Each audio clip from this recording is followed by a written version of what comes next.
lembah yang mana strategi yang Nabi Muhammad sallallahu alaihi wasallam gunakan, kita tak boleh masuk lagi sebab dia tengah buat pembinaan. Nanti boleh masuk kot.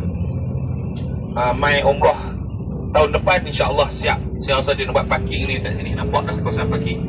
Dia buat parking kot. Okey, baik tuan-tuan. Berkenaan dengan peristiwa Khandaq, Nabi kita Muhammad sallallahu alaihi wasallam menukar strategi peperangan. Apa maksud Khandaq? Tarik.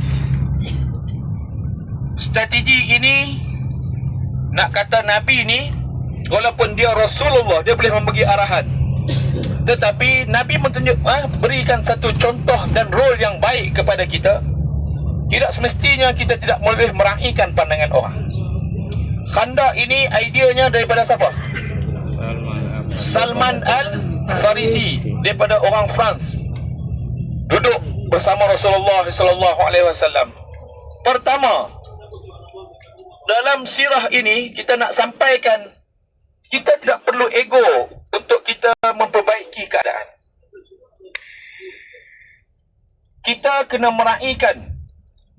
Sebab itu dalam Islam dia ada musyawarah, dia ada perbincangan, dia ada meeting. Kita tidak boleh membuat keputusan sendiri apabila melibatkan urusan bersama. Dalam peperangan ini, Nabi membuka ruang perbincangan strategi macam mana untuk kita nak memenangkan Islam ketika itu.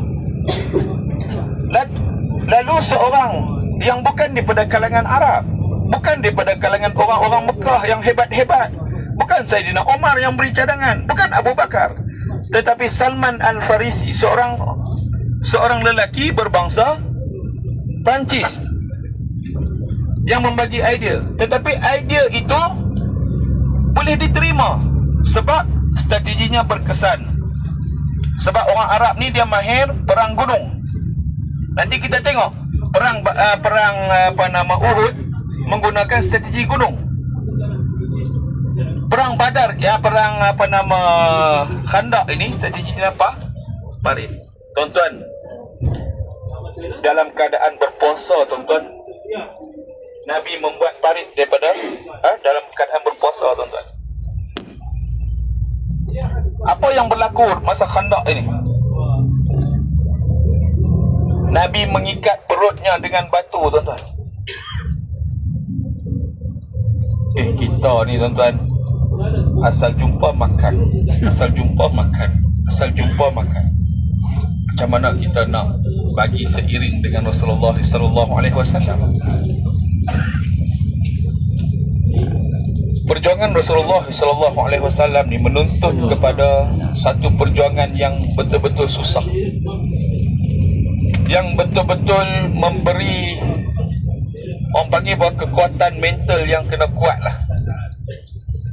Rasulullah tunjukkan kita role model kepada kita bahawa dalam nak memperjuangkan Islam ini, tuan-tuan, zaman Rasul sendiri tunjuk contoh bahawa kena ada kesusahan, kena ada kepayahan dalam memperjuangkan Islam. Tambah pula, tuan-tuan, kita hari ini berada di akhir zaman, tuan-tuan. Bila kita berada di akhir zaman, tuan-tuan, tuan-tuan bukan diuji dengan kesusahan itu. Tuan-tuan diuji dengan kesenangan dunia ini, tuan-tuan. Tuan-tuan diuji dengan naik bas yang ada aircon. Sahabat dulu diuji dengan panas. Berbalik,